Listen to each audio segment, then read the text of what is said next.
All right, thanks.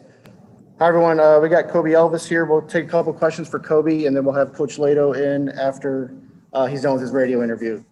If you have a question, please use the raise hand function, and I'll call on you, and you can ask your question. Who's got a question?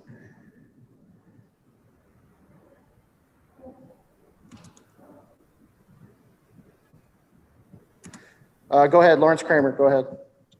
Hey Kobe, could you just talk about the lack of offensive production in that first half? What could you attribute that to in the first half?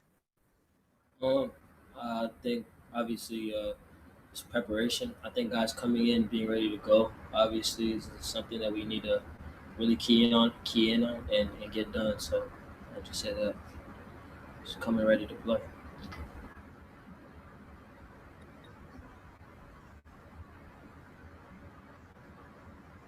Go ahead, Lawrence. Another question. Yeah, a follow-up, Kobe. You kind of came off the bench, and especially in that second half, provided a spark. Can you just talk about your performance and kind of having a productive night when the rest of the team didn't play particularly well? I just try to come in and be productive any way I can. That's rebounding a little bit, assisting, getting guys going a little bit, or scoring like a little bit today. So just coming in and being ready to play.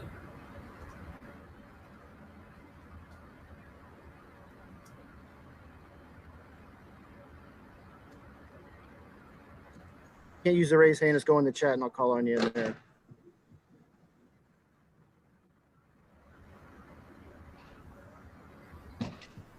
Go ahead, Adam. I was just wondering, what do you think went on in the first half that made it so hard for you guys to get going on either end of the court? It seemed like some good energy early, but then obviously it didn't go well there for most of that first half.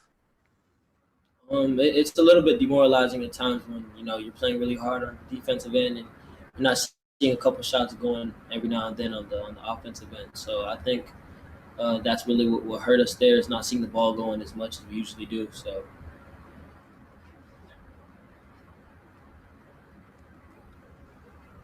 Any other questions for Kobe?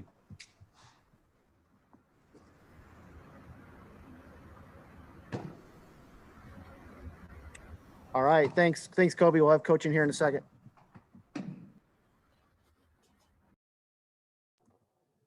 Paul, can you look at this and make sure they can raise hand in the? Yep, I'm looking into settings now. All right, thanks.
Before Coach gets on, why don't we do this since the raise hand function is acting up? If you're gonna have a question for Coach Leitao, just put it in the chat that you have a question, and I'll just call on you in order, as you come into the chat ahead of time. Thanks.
We'll go ahead with an opening statement from Coach Leitao and then take questions. All right, you're good to go, Coach. Obviously disappointed. Coming into the game, I had a little bit of concern because, this is a stretch that we had not been accustomed to. This is our 11th straight day of basketball.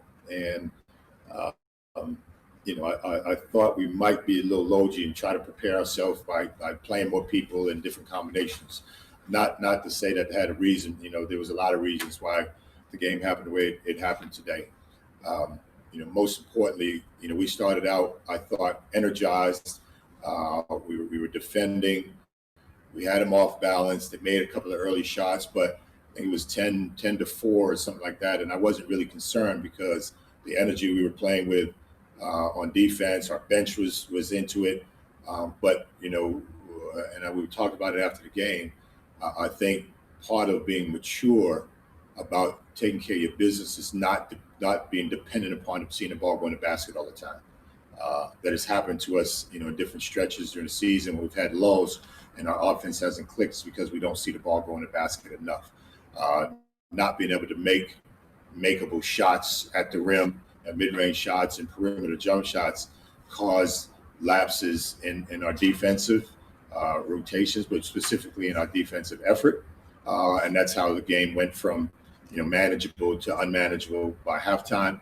And now we had, a 20-point hill that we were trying to climb, which is, against a good team. And, my disappointment is because the things that we needed to do, we did it. And the things that they needed to do, they did. And they're doing it, with the same kind of challenges that we have relative to this pandemic or injury that they've been through, all those kind of things. But you have to be a no excuses individual and no excuses team in order to stay with something that at that point in time, offensively especially, wasn't going well. We'll go ahead with questions. Either say you have a question in the chat or use the raise hand function. First question. Hey, Coach, could you just touch upon the offensive struggles in that first half? What do you think mainly went wrong on the offensive end in the first half? Yeah, I can't tell you. I was shaking my head because it wasn't like we were taking tough shots and missing them. We were making everyday makeable shots, pull-up jump shots, layups, things on the fast break that we would expect to make. We shot 25% on a lot of those were makeable shots. And I said it in the first 2 or 3 timeouts to just stay the course, and eventually those shots will go in. But you have to have a foundation that you lean on when things that you expect to go well don't go well. And I think young people especially, they judge success sometimes on 2 very specific things: how much they play and how much they score.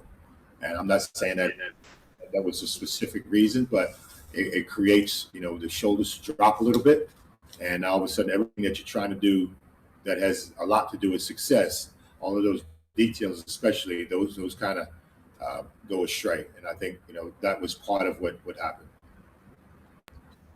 Next question from Steve Newhouse. Go ahead, Steve. Hi, Dave. Can you tell me what is it about this Butler team? Last year you had 42 points against them in Indianapolis. What is it about them that they seem to hold you to low scoring output? Well, there's 2 things that come to mind, and it goes over a long period of time. I remember when they were in back-to-back Final Fours, and the couple of teams that were in Final Fours with them, it was probably the most physical team that they had played all year long. I remember talking to the Connecticut people because I was at that game, and their ability to either legally or illegally kind of physically get into you is something that has been an earmark of their program for many years.